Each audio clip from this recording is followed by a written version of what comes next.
part, documenting from where it's generated to where it's disposed of, and also go over the skin count manifest that just recently started, and go over illegal car washes, why they're considered illegal, and the requirements that are needed for the car wash to be considered legal.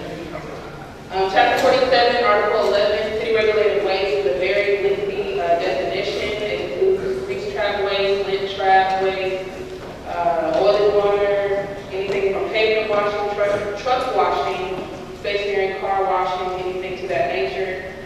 All of these items, they're generated within the city of Houston. The generators themselves needs a permit for either their lint, grid, grease trap. Transporters will need a permit to haul this waste within the city if it's generated within the city as well.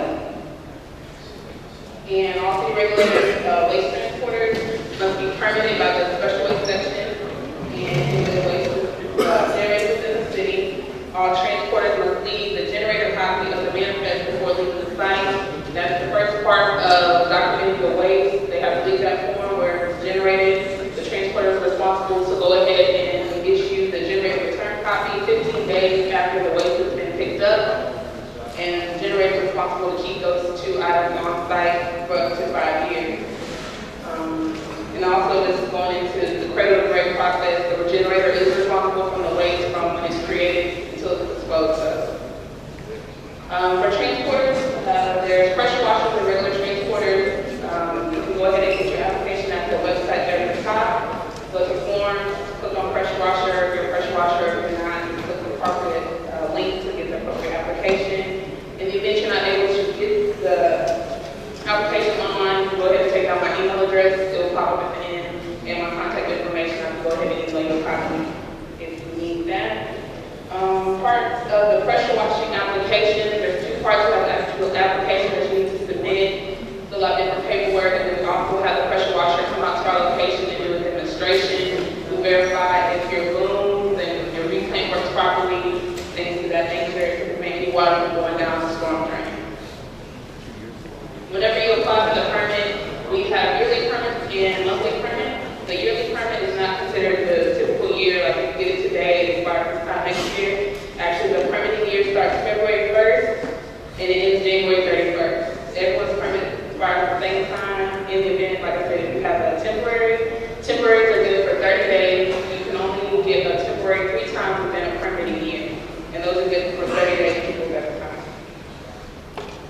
The items that are included in the application, you have to have proof of financial responsibility for your vehicle and your pressure washer and trailer. A lot of individuals think that if you have vehicle insurance, that the trailer is covered, and you have come across instances where the trailer is not covered. So you might want to verify with your insurance if both items are covered under your particular proof of financial responsibility.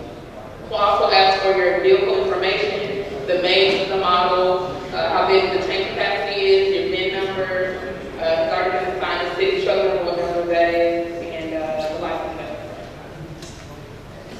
Polling capacity, and also the copy of the driver's license for everyone listed on the application, from the driver to the manager and the owner. We need copies of everyone's driver's license.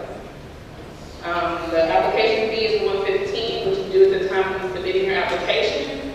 If you'd like to go ahead and get your permit for the vehicle, you have to go ahead and pay the $660 per vehicle or trailer. You can pay that at the time of inspection, but the application is due. The application fee is due at the time you turn in your application, so we can go ahead and review it.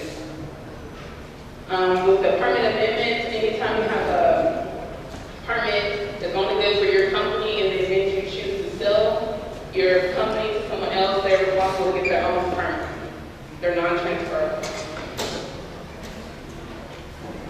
Okay, pressure washers are required to reclaim all their wastewater. That's why whenever they come out from the demonstration, we verify that the reclaim system works. And you're required to take this waste to a approved disposal site. Pressure washers clean large spills with reclaimed wastewater and manifest and dispose of it at an authorized disposal site.